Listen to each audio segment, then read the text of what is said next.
প্রিয় বন্ধুগণ, আজকে ভিন্নধর্মী গল্প শোনাব। একদিন দুই বনমুরগি খাবারের খোঁজে জঙ্গলের ভেতর দিয়ে যাচ্ছিল।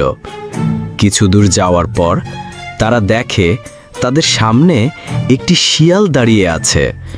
এইদিকে শিয়াল মুরগিদের দেখে তার জিভায় পানি এসে যায়। যখন এই দুই মুরগি পালিয়ে যাবে তখনই শিয়াল তাদের মাঝে ডাল হয়ে দাঁড়ায়। কিরে শিয়াল রাস্তা, তুই কেন আমার রাস্তায় দাঁড়িয়ে আছিস? আমার সামনে থেকে সরে যাও, আমি জঙ্গল থেকে চলে যাব। আমি তোকে তোর ঘরে যাওয়ার দেব না। আজ তোদেরকে মজা করে খাবো আমি। অনেক দিন এই রকম মুরগি খাই নাই। এসব তুই কি বলছিস? তুই জানিস না যে জঙ্গলে কেউ কারো প্রাণ নিতে পারে না? তুই কি সিংহ মহারাজের হুকুম কি মানিস না?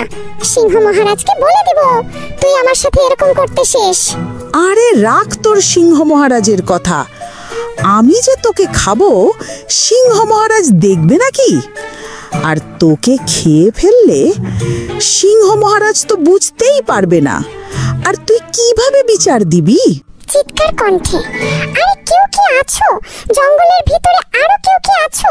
এই পাজি শিয়ালের হাত থেকে আমাকে রক্ষা করো, সে আমাকে খেয়ে ফেলবে।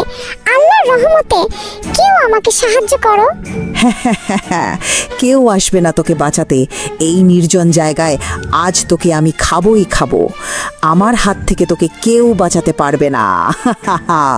ওরে বাবা, এটা আবার কি? দেখি এটা একটা বড় বানর।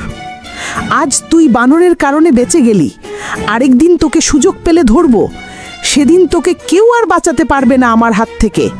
আমি পালাই, দৌড়ে পালাই।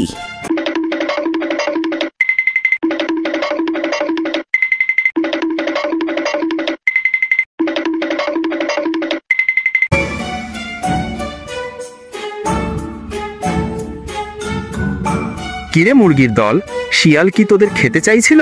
হ্যাঁ, ওই পাজি শিয়ালটা আমাদের খেতে চাচ্ছিল। তুমি যদি সময় মতো না আসতে তাহলে আজ কি যে হতো একমাত্র আল্লাহ জানে। তুমি না আসলে শিয়াল আজকে আমাদের খেয়ে ফেলতো। তোমাকে অসংখ্য ধন্যবাদ বানর ভাই। আরে তোমরা সাবধানে চলাফেরা করবি না? তোরা জানিস যে এখানে জঙ্গল, যখন তখন যে কোনো ভয়ঙ্কর প্রাণীগুলো তোদের খেতে পারে। আমি তো সব সময় সাবধানে চলাফেরা করার চেষ্টা করি। এখন বাইরেও কোনো খাদ্য নেই, তাই একটু জঙ্গলে ঢুকে পড়েছি।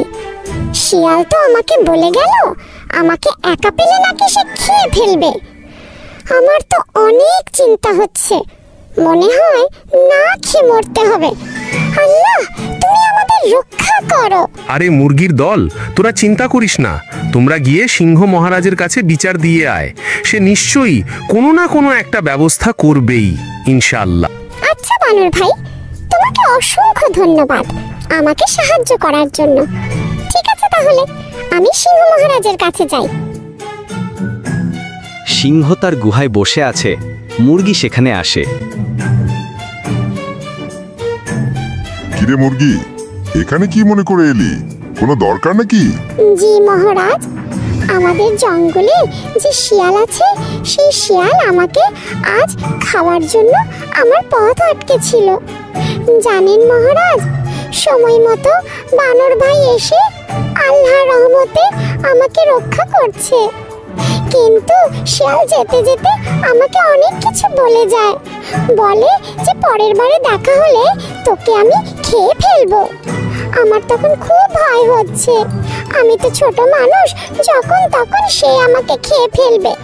তাই আপনার কাছে এসেছি, একমাত্র আপনিই পারবেন এর সমাধান করতে। তুই এইসব কি বলছিস মুরগি? আমার কথা তাকে বলিস নাই। এই জঙ্গলে কোনো পশু পাখি প্রাণীর জীবন নেওয়া নিষেধ। হ্যাঁ মহারাজ, আমি অনেক কিছু বলেছি, কিন্তু সে আমার কথা কোনো শোনেনি। সে উল্টো বলে যে সিংহ আমার কিছুই করতে পারবে না। কি এত বড় ওর সাহস? আমার হুকুম অমান্য করে? সে আমার কথা মানে না? হ্যাঁ, তুই নিশ্চিত যা, আমি দেখছি সে শিয়াল কি করে, তাকে আমি দেখে নেব।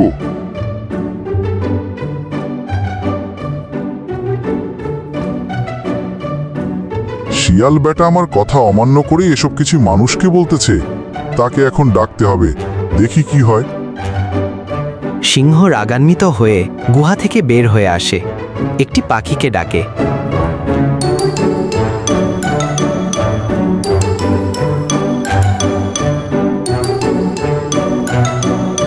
এই পাখি, গাছ থেকে নিচে চলে আসো, তোর সাথে অনেক কথা আছে, এদিকে শুনে যা।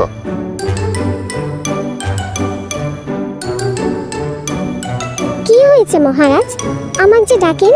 জঙ্গলের ভেতর যা, আর গিয়ে দেখ শিয়াল কোথায় আছে। শিয়ালকে গিয়ে এই খবর জানা যে আমি তাকে তলব করেছি। ঠিক আছে মহারাজ, আমি এক্ষুনি যাচ্ছি।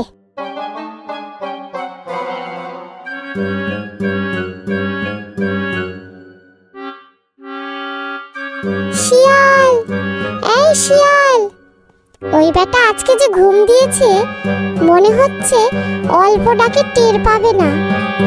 এই শিয়াল, তাড়াতাড়ি ওঠ, সিংহ মহারাজ তোমাকে তলব করেছে, তাড়াতাড়ি চলো মহারাজের কাছে। সিংহ মহারাজ কিন্তু তোমার প্রতি রাগ হয়ে আছে। কি হয়েছে পাখি, কোনো সমস্যা? এত ডাকাডাকি করতেছো কেন? কেনই বা সিংহ মহারাজ আমাকে ডাকলো, তুমি কিছু জানো? তোমাকে সিংহ মহারাজ এখনই দেখা করতে বলল, আশা করি যাবে। প্রিয় বন্ধুগণ, ভিডিওটি কেমন লাগলো অবশ্যই কমেন্টে জানাবেন, আর চ্যানেলটি সাবস্ক্রাইব করবেন। এর দ্বিতীয় নাম্বার পার্ট কি দেখতে পাবেন পরের ভিডিওটিতে।